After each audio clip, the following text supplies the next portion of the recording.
என் வாழ்த்தை சொல்லிக் கொள்கிறேன். இந்த வேளையிலும் அவருடைய வசனத்தை தியானிக்கும்படியாக அடிமைக்கு கற்றுக் கொடுத்த கிருபைக்காக தேவாதி தேவனை நான் துதிக்கிறேன், ஸ்தோத்தரிக்கிறேன், மகிமைப்படுத்துகிறேன். ஹல்லேலூயா. இந்த வேளையிலும் நம்ம தியானிக்கும்படியாக எடுத்துக்கொண்ட வசனம் நீதிமொழிகள் 27:8.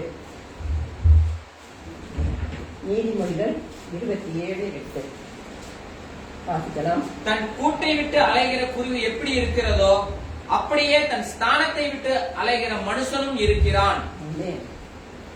தன் கூட்டை விட்டு அலைகிற குருவி எப்படி இருக்கிறதோ அப்படியே தன் ஸ்தானத்தை விட்டு அலைகிற மனுஷனும் இருக்கிறான் என்று சொல்லி வேதம் சொல்லுகிறது. தேவ பிள்ளைகளே, ஒரு குருவியை நம்ம எடுத்துக்கொள்வோமானா அந்த குருவி தங்குவதற்கு கூடு வைத்திருக்கோம். ஆனா அந்த குருவி அந்த கூட்டை விட்டு ஒரு தேசம் போய்விட்டதனால் அதுக்கு பாதுகாப்பு இல்லை என்பதை நாம் பார்க்கிறோம். ஏன் என்று கேட்டால் அதற்கு தங்குவதற்கு கூடு இருக்காது. வெளியே போகும்போது அது எதிரி இருக்கலாம், பேடன் இருக்கலாம், வேறு எதிரியான பறவைகள் இருக்கலாம். இவைகள் எல்லாம் அதற்கு எதிராக செயல்படும் போது அதுக்கு கேடுதான் விளைவிக்க கூடும். அதே போலதான் மனுஷருடைய வாழ்க்கையிலும் ஆண்டவர் குடும்பமாக கர்த்தருக்குள் நிலைத்து நிற்கணும், சமாதானமா இருக்க வேண்டும் என்று ஒவ்வொருவருக்கும் வீடு வாசல் எல்லாத்தையும் ஆண்டவர் கொடுத்திருக்கிறார். அங்க நம்ம பார்க்கிறோம், அந்த மனுஷன் தன் ஸ்தானத்தை விட்டு தரும்போது இந்த குருவிக்கு எப்படி நேர்ந்ததோ அதை போல்தான் நேரிடும் என்று சொல்லி வேதம் நமக்கு சொல்லுகிறது நம்ம பார்க்கிறோம். ஆனா ஆண்டவராக இயேசு கிறிஸ்து ஒரு குடும்பம் சமாதானமாக குடியிருக்க வேண்டும் என்பதுதான் தேவனுடைய சித்தம். அதற்காகத்தான் ஆண்டவர் ஆதியிலே ஆதாமை ஏவாளையும் ஏதேன் தோட்டத்துல வைத்து அவரை காப்பாற்றி வந்தார்.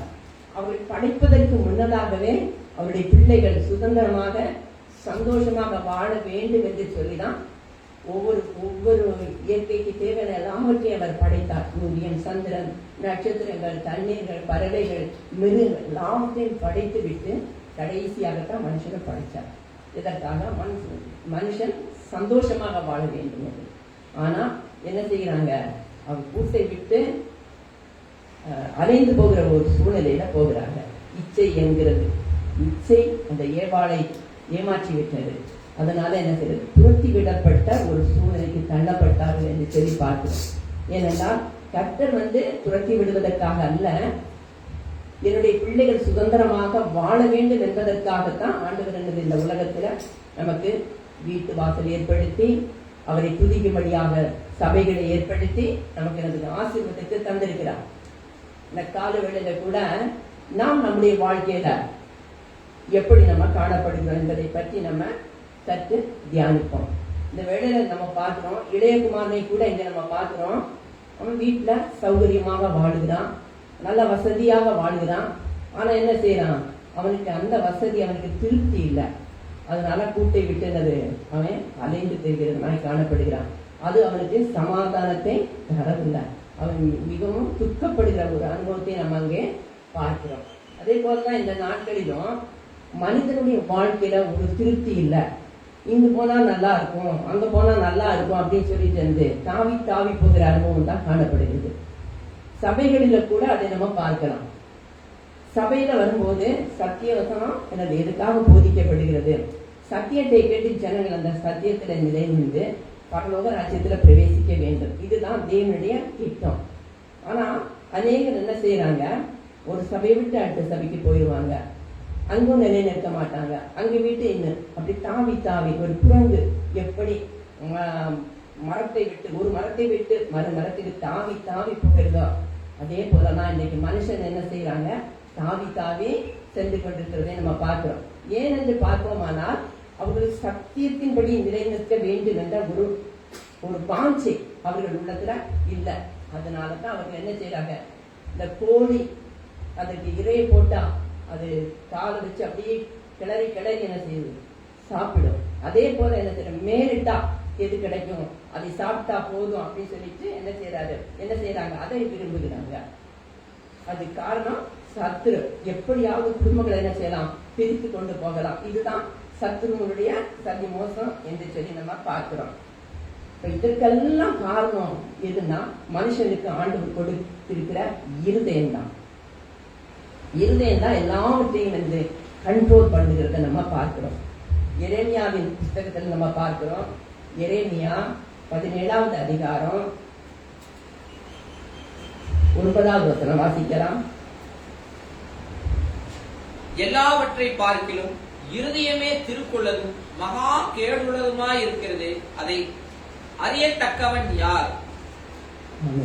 எல்லாவற்றையும் பார்க்கிறோம், இருதயம் தான் திருக்குள்ளதும் மகா கேடுள்ளதுமா இருக்கிறது என்று சொல்லி நம்ம பார்க்கிறோம். இதை அறியத்தக்கவன் யார் அப்படின்னு சொல்லி பார்க்கிறோம். அப்போ நம்முடைய இருதயத்துல என்னது, இருதயத்தில் உள்ள சிந்தனை, நம்ம இருதயத்துல யோசிக்கிற யோசனை எல்லாம் யாருக்கு தான் தெரியும்? ஆண்டவருக்கும் நமக்கு தான் தெரியும். இப்ப நம்ம வந்து மனுஷனுக்கு மனுஷன் நல்லாக பேசுவோம், அவங்களை புகழ்ந்து பேசுவோம், அப்படி எல்லா காரியத்திலும் அவங்களுக்கு அனுகூலமா பேசுவோம். ஆனா நம்முடைய உள்ளத்துல இருக்கிற எண்ணங்கள் எல்லாம் யார் அறிவா? உண்மையா நம்ம நேசிக்கிறோமா, அல்லாட்டி அவங்கள வந்து இமோஷனலா நேசிக்கிறோமா, அவங்க முன்னாடி நல்லவங்களை போல நடிக்கிறோமா என்பது யாருக்கு தான் தெரியும்? ஆண்டவருக்கு தான் தெரியும். ஏன்னா இதயத்திலிருந்து தான் என்னது எல்லாம் புறப்பட்டு வரும் அப்படின்னு சொல்லி நம்ம பார்க்கிறோம். மத்தேயு எழுதின சுவிசேஷம் 15, 18, 19 வாசிக்கலாம். மத்தேயு 15, 18, 19. வாயிலிருந்து புறப்படுகிறவர்கள் இருதயத்திலிருந்து புறப்பட்டு வரும், அவைகளே மனுஷனை தீட்டுப்படுத்தும். எப்படியெனில் இருதயத்திலிருந்து பொல்லாத சிந்தனைகளும் கொலை பாதகங்களும் விபச்சாரங்களும் வேசித்தனங்களும் களவுகளும் பொய் சாட்சிகளும் தூஷணங்களும் புறப்பட்டு வரும். நம்ம பார்க்கிறோம், வாயிலிருந்து புறப்படுகிறவைகள் இருதயத்திலிருந்து புறப்பட்டு வரும். அதுதான் என்னது மனுஷனை தீட்டுப்படுத்தும். அதுல தான் என்னது பொல்லாத சிந்தனைகள், கொலை பாதகங்கள், விபச்சாரங்கள், வேசித்தனங்கள், களவுகள், பொய் சாட்சிகள், தூஷணங்கள் எல்லாமே புறப்பட்டு வரும் என்று சொல்லி நம்ம பார்க்கிறோம். உண்மையாகவே அப்படித்தான். ஒரு மனுஷனுடைய வாயிலிருந்து என்னது வெளியில வர்றது இருதயத்திலிருந்து தான் வாய் பேசும் அப்படின்னு சொல்லி நம்ம பார்க்கிறோம். அப்ப இருதயம் தான் என்னது எல்லாவற்றையும் கண்ட்ரோல் பண்றதை நம்ம பார்க்கிறோம். இருதயம் சுத்தமாக இருந்தா ஒரு மனிதனுடைய ஆவி ஆத்மா சரீரம் எப்படி இருக்கும்? சுத்தமானதா காணப்படும். நம்ம எவ்வளவுதான் சரீரத்தை நம்ம குளிப்பாட்டி நல்ல பெர்ஃப்யூம் போட்டு எல்லாம் பண்ணினாலும் கூட நம்ம என்னது நம்முடைய சரீரம் சுத்தமாகுமே தவிர நம்முடைய இருதயத்தை நம்ம சுத்தப்படுத்த முடியாது. அந்த இருதயத்தை சுத்தப்படுத்த வேண்டுமானால் ஆண்டோடைய ரத்தம் மாத்திரம்தான் என்னது, கல்வாரியில சிந்தின ரத்தம் மட்டும்தான் அந்த இருதயத்தை சுத்திகரிக்க முடியும். அப்போ நம்முடைய வாழ்க்கையில கூட நம்முடைய இருதயத்தை எப்படி வச்சிருக்கணுமாமா? கண்ட்ரோலா வச்சு, இருதயம் வந்து கண்ட்ரோலா இருக்கணும். அதுதான் நம்ம பார்க்கிறோம். இந்த யோகுல நம்ம பார்க்கிறோம். யோகு புத்தகத்துல 38, 10வது வசனம் 11 நம்ம வாசிக்கும் போது அதை பார்க்கலாம்.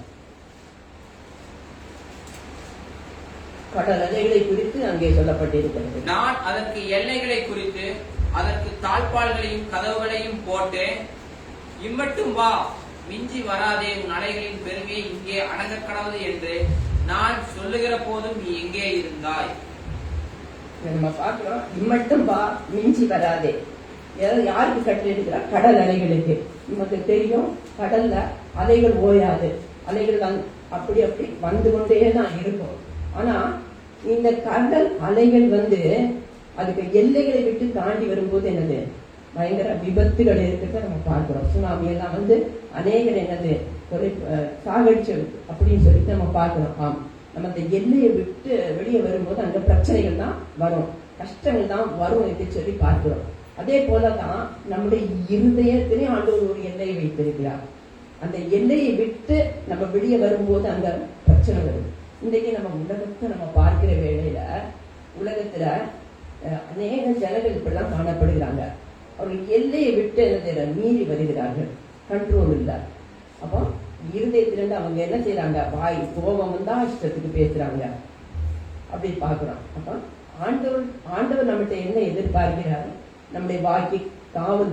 தாவீது சொல்றான், என்னுடைய வாய்க்கு காவல் பையன். அப்ப நம்ம பேசுகிறது ஒரு லிமிட்டா பேசணும்.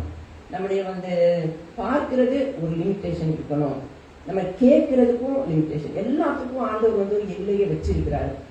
அதன்படி நம்ம நடப்போமானா நிச்சயமாகவே வீட்டிலையும் பிரச்சனை இருக்காது, வெளியிலையும் பிரச்சனை இருக்காது, எங்குமே பிரச்சனை இருக்காது என்று சொல்லி பார்க்கிறோம். இதற்கெல்லாம் காரணம் என்ன என்று பார்த்தோமானா தேவனுடைய வசனத்தை என்ன செய்ய வேண்டும், நம்முடைய இருதயமாகிய பலகையில நம்ம என்ன செய்யணும், எழுதி வச்சிருக்கணும். தான் நீதிமொழிகளை நம்ம பார்க்கிறோம், உன் இதயமாகிய பலகையில நீ எழுதிக்கொள்ளும் அப்படின்னு சொல்லி. அப்ப அந்த வசனம் நம்முடைய இருதயத்துல இருக்குமானா அந்த வசனம் நமக்கு என்ன செய்யும், வழிகாட்டும், போதித்து தரும். இதைத்தான் ஆண்டவராய் இயேசு கிறிஸ்து ஒரு உவமையின் மூலமாக வெளிப்படுத்துகிறதை நம்ம பார்க்கிறோம். அங்கே 4 விதமான விதைகள் அங்க நம்ம பார்க்கிறோம். ஒன்று வழியருகே விதைக்கப்பட்ட விதை, மத்தேயு 11 அதிகாரத்துல நம்ம பார்க்கலாம். வழியருகே விதைக்கப்பட்ட விதை, இரண்டாவது கற்பாறையில விதைக்கப்பட்ட விதை, அப்புறம் முள்களுக்குள் விதைக்கப்பட்ட விதை, நல்ல நிலத்துல விதைக்கப்பட்ட விதை. அப்படி 4 விதமான இடத்தை ஆண்டவர் சொல்லுகிறார். இன்னைக்கு நம்ம பார்க்கிறோம், சபையில நம்ம பார்க்கிறோம், சபையில நம்ம எல்லாம் ஆண்டவரை ஆராதிக்கிறதுக்கு துதிக்கிறதுக்கு அநேக ஜனங்கள் வருகிறாங்க. ஆனா அந்த சபைகளிலும் என்ன செய்யறாங்க, 4 விதமான ஆட்கள் இருக்கிறாங்க. சபைகளிலையும் அந்த 4 விதமான ஆட்கள் இருக்கிறாங்க. நம்ம குடும்பங்களிலும் 4 விதமான ஆட்கள் இருக்கிறாங்க. நம்ம வேலை செய்கிற இடத்திலும் 4 விதமான ஆட்கள் இருக்கிறாங்க. நம்ம சுற்றியுள்ள இடத்திலும் 4 விதமான ஆட்கள் இருக்கிறாங்க. இப்ப முதல்ல என்னது நம்ம பார்ப்போமானால், முதல் விதை ஒரு விதை விதைக்கிறவன் என்ன செய்யறான், விதைகளை சுமந்து கொண்டு போகிறான். போகிற வேளையில என்ன ஆகுது, கொஞ்சம் விதைகள் வழியருகே விதைக்கப்படுது, கொஞ்சம் கற்பாறை முள்ளுள்ள இடங்களில நல்ல நிலத்துல விதைக்கப்படுது என்று சொல்லி நம்ம பார்க்கிறோம். அந்த வழியோரத்துல விதைக்கப்படுகிற விதை என்ன ஆகுதுன்னு சொன்னீங்கன்னா, ஜனங்கள் எல்லாம் ஆண்டவரை தேடி வருவாங்க, நல்லா ஆராதிப்பாங்க, நல்லா ஜெபிப்பாங்க, நல்லா துதிப்பாங்க, வசனம் கேட்டா வசனம் எல்லாம் நல்லா சொல்லிடுவாங்க. இப்போ நம்ம எல்லாம் என்ன நினைப்போம், இவங்க நல்லா வசனத்துல தேடினவங்க, நல்லா ஜெபிக்கிறாங்க, நல்ல வசனம் சொல்றாங்க, பாடுறாங்க, இப்படி சொல்லி நம்ம நினைப்போம். ஆனா இவங்க எல்லாம் சபையை விட்டு அப்படி வெளியே போனோம்னு என்ன பண்ணுவாங்கன்னா, உடனே அவங்க மைண்ட் என்ன செய்வான், பிசாசு என்ன செய்வாங்க, தெற்சிக்கிற சிங்கம் போல யாரை விழுங்கலாமோ என்று வகை தேடி சுற்றி திரிகிறது போல அவர்கள் வெளியே வந்ததும் அவருடைய உள்ளத்தை என்ன செய்யறான், அப்படியே என்னது சேஞ்ச் பண்ணிடுவான். என்ன செய்யறான், உலகத்தை பார்க்கிறாங்க, என்னது அந்த ஆவிக்குரிய லைனை விட்டு விழுந்து போகிறவர்களாக காணப்படுகிறார்கள். ஒரு சிறு குழந்தை நீங்க பாத்தீங்கன்னா அதுக்கு உடம்பு கொஞ்சம் பலவீனமா இருக்குது. ஆனா அந்த குழந்தை இந்த ஐஸ்கிரீம் வருவான் பாருங்க, அவன் என்ன செய்வான்னா இந்த பிள்ளைகளுக்கு காது கேட்க ஐஸ்கிரீம் ஐஸ்கிரீம் கத்துவான். அப்ப அந்த பிள்ளைங்க சும்மா இருக்குங்களா, அந்த பிள்ளைங்க என்ன செய்யணும், எனக்கு ஐஸ்கிரீம் இப்ப வாங்கி கொடுக்குறியா இல்லையா அப்படின்னு சொல்லி சண்டை போடுங்க. அப்ப இந்த சில வேளைகளில ஒன்றுக்கும் வழி இல்லாம பெற்றோர்கள் என்ன செய்வாங்க, எதுவும் வாங்கி கொடுப்பாங்க. என்ன ஆகும், சளி காய்ச்சல் இருந்ததெல்லாம் வந்துடும். அதே போலதான் பிசாசு என்ன செய்வான், ஆசை காட்டி மோசம் போக்குறவங்க காணப்படுவான். அந்த வசனத்தை உள்ள இருக்க விடாம உடனே அதை எடுத்து போடுகிற மாதிரி காணப்படுவான்.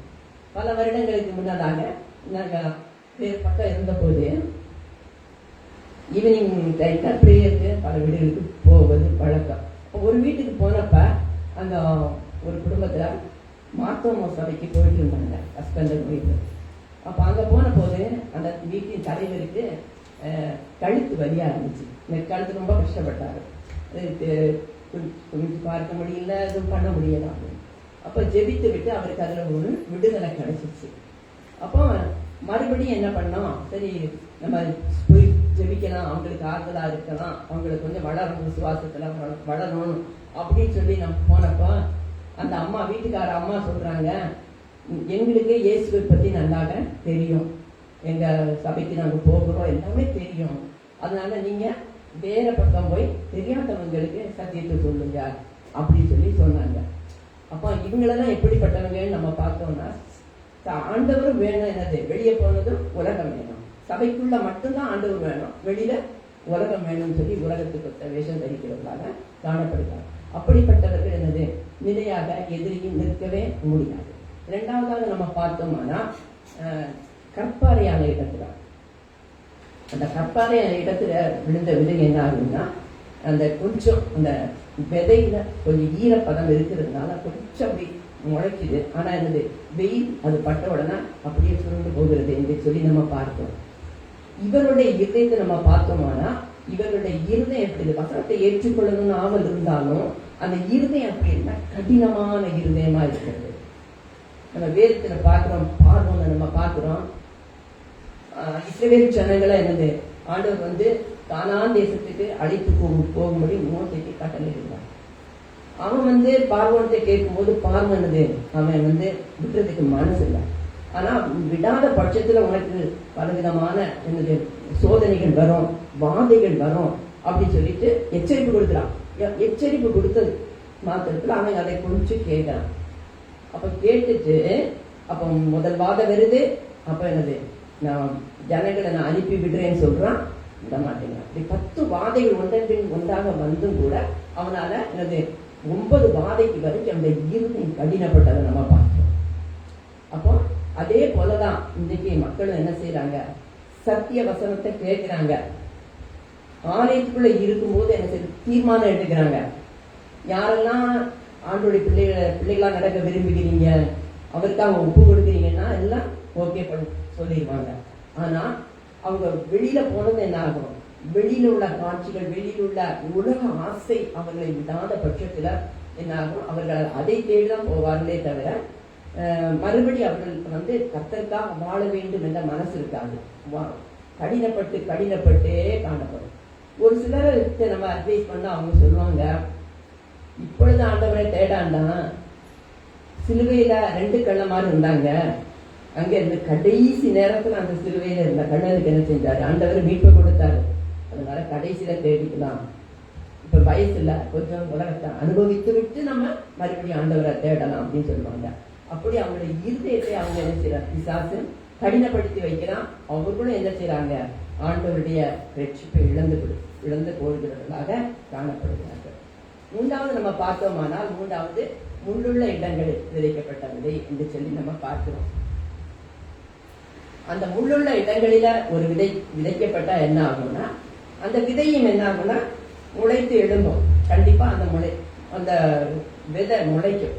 ஆனா அந்த விதை முளைத்து வரும்போது இந்த முட்கள் என்ன ஆகும், அதை நெருக்கி அதை நினைச்சு வளர விடாம அதை மடங்கடிக்கப்படணும்.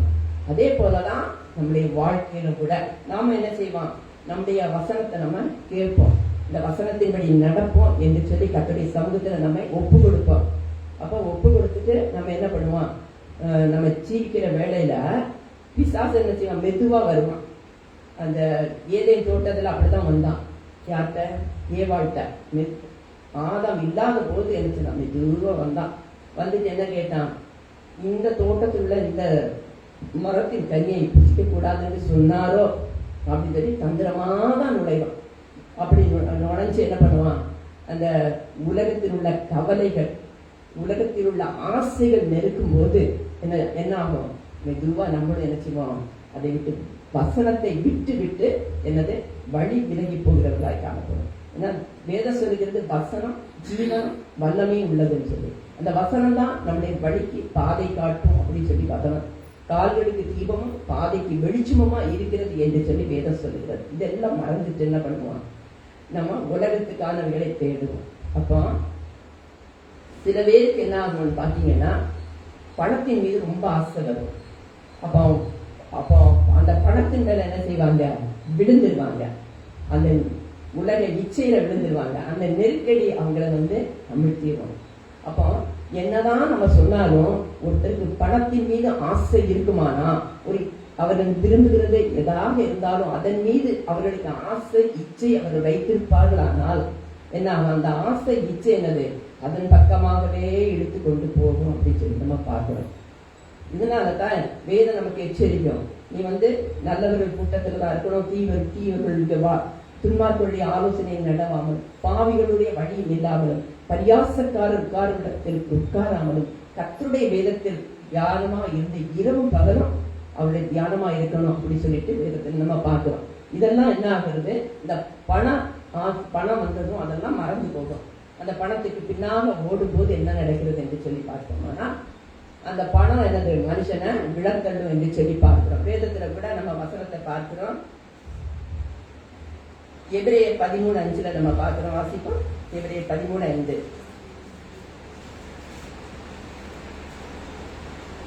நீங்கள் பண ஆசை இல்லாதவர்களாய் நடந்து உங்களுக்கு இருக்கிறவைகள் போதுமென்று எண்ணுங்கள். நான் உன்னை விட்டு விலகுவதும் இல்லை, உன்னை கைவிடுவதும் இல்லை என்று சொல்லியிருக்கிறாரே. பண ஆசை எனக்கு எல்லா தீமைக்கும் வேறு அப்படின்னு சொல்லி நம்ம பார்க்கிறோம். அப்போ பண ஆசை யாருக்கு இருக்குதோ நம்ம அதை நிலைத்து நிற்க முடியாது என்று சொல்லி நம்ம பார்க்கிறோம். அப்போ இன்னும் நம்ம பார்த்தோம்னா 1 தீமோத்தேயு 6ஆம் அதிகாரம் 9-10 நம்ம பார்த்தோமானால், ஐஸ்வர்யவான்களாக விரும்புகிறவர்கள் சோதனைகளிலும் கண்ணிகளிலும் மனுஷரை கேட்டிலும் அழிவிலும் அமிழ்த்துகிற மதிக்கேடும் சேதமுமான பலவித இச்சைகளினாலும் விழுகிறார்கள். பண ஆசை என்னது? எல்லா தீமைக்கும் வேறு. சிலர் அதை இச்சித்து விசுவாசத்தை விட்டு வழுவி அநேக வேதனைகளினாலே தங்களை குத்தி கொண்டிருக்கிறார்கள் என்று சொல்லி நம்ம பார்க்கிறோம். உண்மையாகவே என்னது? பண ஆசை எல்லா தீமைக்கும் வேறாக இருக்கு. சிலர் சொல்லுவாங்க, என்னுடைய வாழ்க்கையில கொஞ்சம் பணம் தேவைப்படுகிறது, அந்த பணம் எனக்கு கிடைச்சிருச்சுன்னு என்னுடைய லைஃபை நான் என்னது ஸ்மூத்தா ரன் பண்ணிட்டு போயிடுவேன் அப்படின்னு சொல்லி சொல்லுவாங்க. அப்புறம் என்ன, அவங்களுக்கு தேவையான பணம் வரும். ஆனா என்ன பண்ணுவாங்க, இல்ல இது பத்தாது, இன்னும் வேணும் அப்படித்தான் அந்த மைண்ட் சொல்லும். ஏன் சொல்லுதுன்னா, வசனம் என்னது உள்ளத்துக்குள்ள தங்கி இருக்காது. ஏன்னா இன்னைக்கு கூட நீதிமொழிகள் 15ஆம் அதிகாரத்தில் நம்ம ஒரு வசனம் படித்தோம், 15:27. பொருளாசைக்காரன் தன் வீட்டை கலைக்கிறான், பரிதானங்களை வெறுக்கிறவனோ பிழைப்பான். பொருளாசைக்காரன் தன் வீட்டை கலைக்கிறான். அப்போ பொருளாசை ஒரு மனிதனுடைய வாழ்க்கை இருந்தா வீட்டை இருந்து கலைச்சு போடும் அப்படின்னு சொல்லிட்டு பார்க்கிறோம். அது மிகவும் கொடியதாக நம்ம பார்க்கிறோம். ஏன்னா சிலர் என்ன பண்ணுவாங்க, அதுல விழுந்துருவாங்க. சிலர் என்ன பண்ணுவாங்க, வியாதி, வேதனை, கஷ்டங்கள், துன்பங்கள் இவைகள் அவர்களை நெருக்கும் போது அவங்க என்ன பண்ணுவாங்கன்னா அவர்களை மிகவும் உடைந்து போவார்கள். ஆனா உண்மையிலே ஒரு மனுஷனுக்கு கஷ்டங்கள், சோதனைகள் ஒன் பை ஒன்னா வரும்போது கஷ்டம் வரும். ஏன்னா சரீரத்துல நம்ம அந்த பலவீனத்தை சுமந்து கொண்டு இருக்கிறோம். ஆனா அது நெருக்கும், இந்த உள்ள போல என்ன செய்யும், நெருக்கும். ஆனா நெருக்கும் போது அநேகர் என்ன செய்யறாங்க, விழுந்து போகிறாங்க. அவர்கள் ஆலயத்துக்கு வருகிறவர்களாக இருக்கிறாங்க, வசனத்தை கேட்கிறவர்களாக இருக்கிறாங்க, செபிக்கிறவர்களாக இருக்கிறாங்க, எல்லாம் செய்யறாங்க. ஆனா அந்த வசனம் அவர்கள் உள்ளத்துல ஆழமாக இல்லாததுனால அவங்க என்ன செய்யறாங்க, அவங்க விழுந்து போகிறவர்களாக காணப்படுகிறார்கள். சில சொல்லுவாங்க, நான் இவ்வளவு நாள் ஆண்டவரை ரொம்ப நல்லா தேடுனேங்க, இனி இப்போ எங்க வாழ்க்கையில என் வியாதிகள், குடும்பத்துல கஷ்டம், வறுமை இதெல்லாம் நெருக்குது, அவரை தேடி எனக்கு என்ன பிரயோஜனம், அதனால வேண்டாம், எனக்கு வேண்டாம் அப்படி சொல்லி அநேக குடும்பங்கள் சொல்லுகிறார்கள். சத்தியத்தை அறிந்த குடும்பங்கள் தான். நம்ம சொன்னாலும் அவங்க காதுல வாங்கி அந்த காதலையே கேட்க மாட்டேங்கிறாங்க. அப்படிதான் இன்றைக்கு உலகத்தில் ஜனங்கள் போய்கொண்டிருக்கிறார்கள்.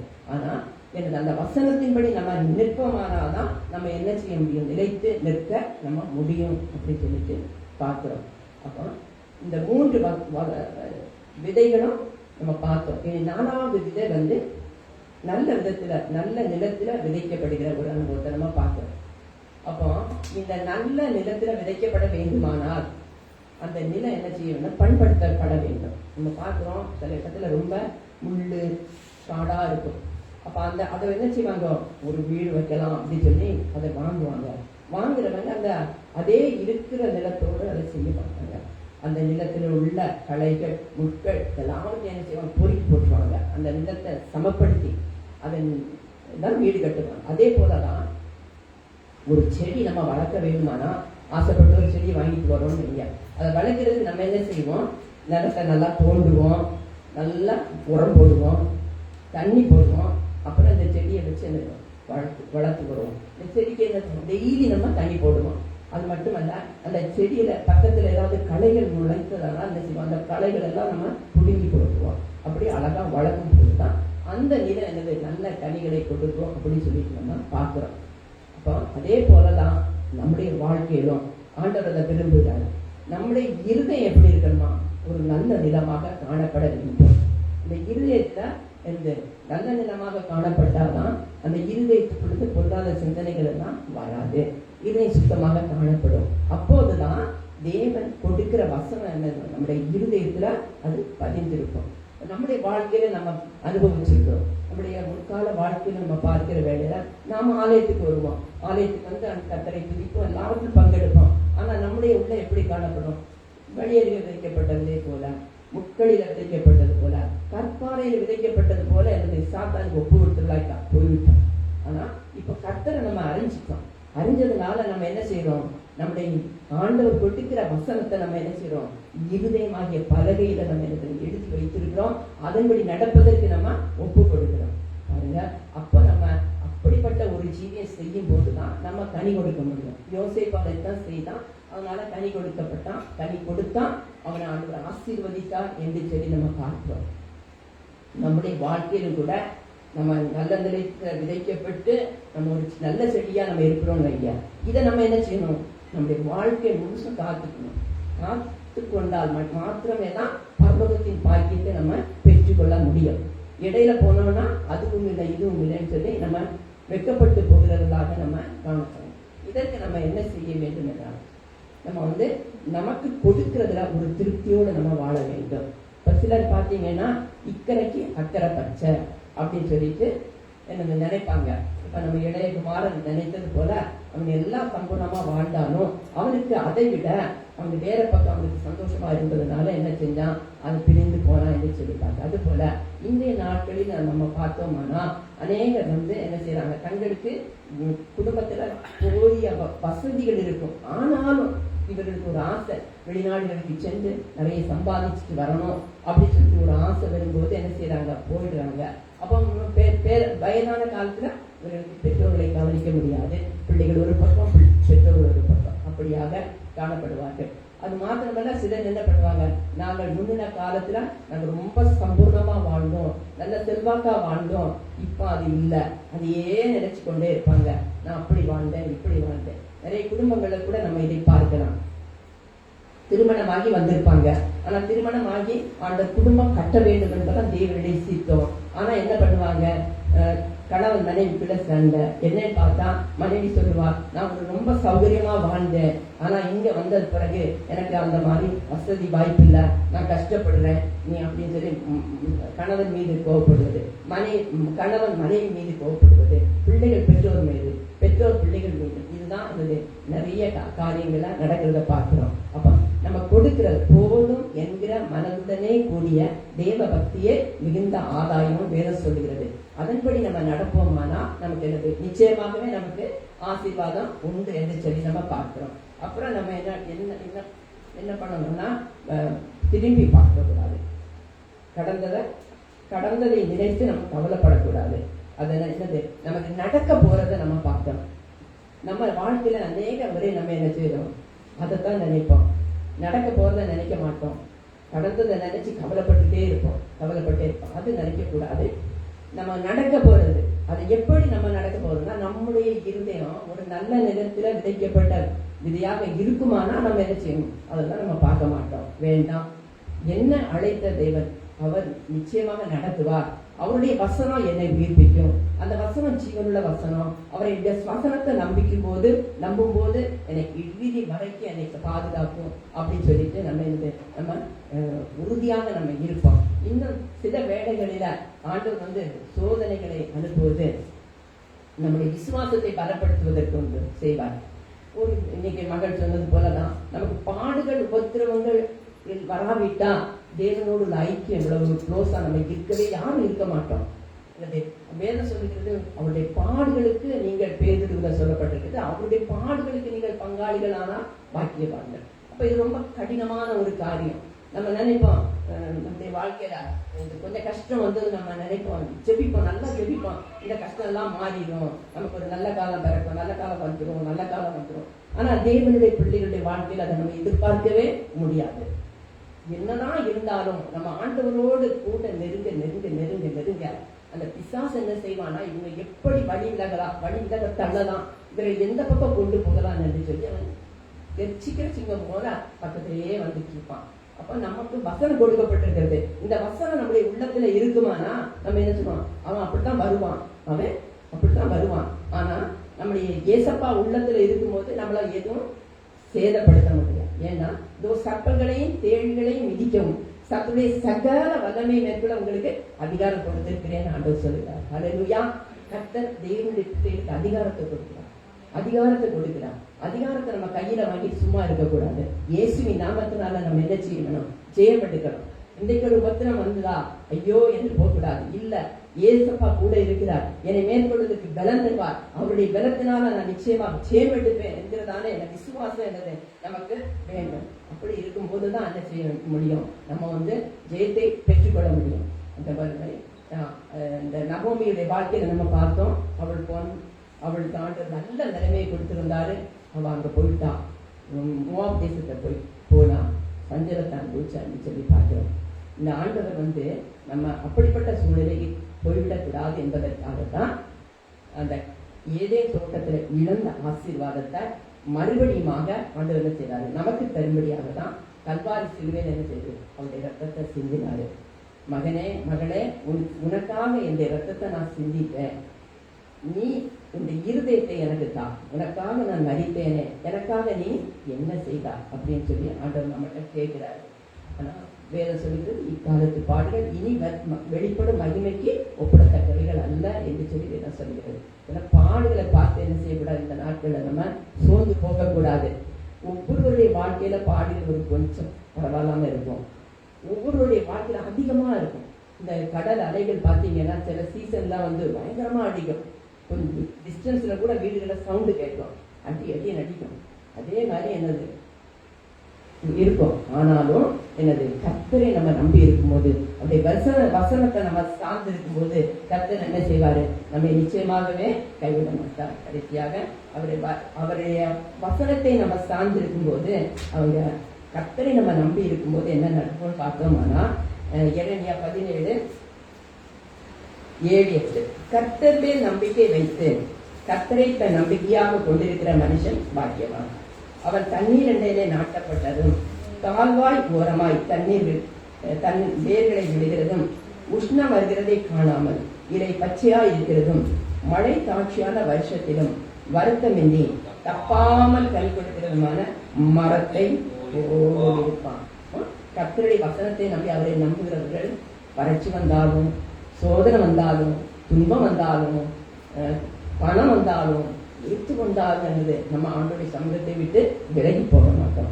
அருமையான தேவனுடைய பிள்ளைகளை இந்த நாள்ல நம்ம என்ன செய்யணும்? கண்டிப்பா ஒரு தீர்மானத்தை நம்ம எடுக்கணும். எப்படி எடுக்கணும்? நம்ம என்ன வந்தாலும் ஆண்டவரை நான் நம்புறேன். பாட்டுக்கு பாத்தீங்களா? என்ன வந்தாலும்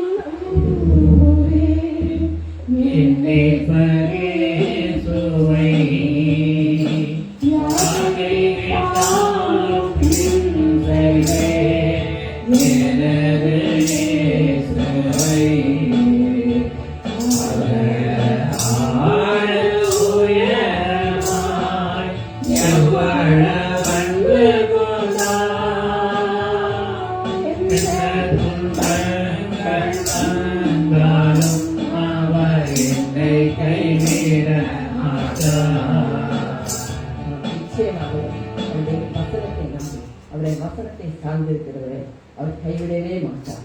அதுபோல நம்ம அவருடைய சமூகத்தை விட்டு விலகாதபடி, இந்த குருவி தன் கூட்டை விட்டு அலைந்து போவது போல நாம் அவருடைய சமூகத்தை விட்டு அலைந்து போகாதபடி அவரை நம்ம உறுதியாக நம்ம பற்றிக் கொள்வோம். அவர் இறுதிவரை நம்மை காத்து பரலோகத்தில் நம்மை சேர்ப்பதற்கு அவர் போதுமானவராக இருக்கிறார். அப்படிப்பட்ட கிருபையை கர்த்தர் நம்ம ஒவ்வொருவருக்கு இந்த நாளிலே தந்து நம்மை ஆசீர்வதிப்பாராக.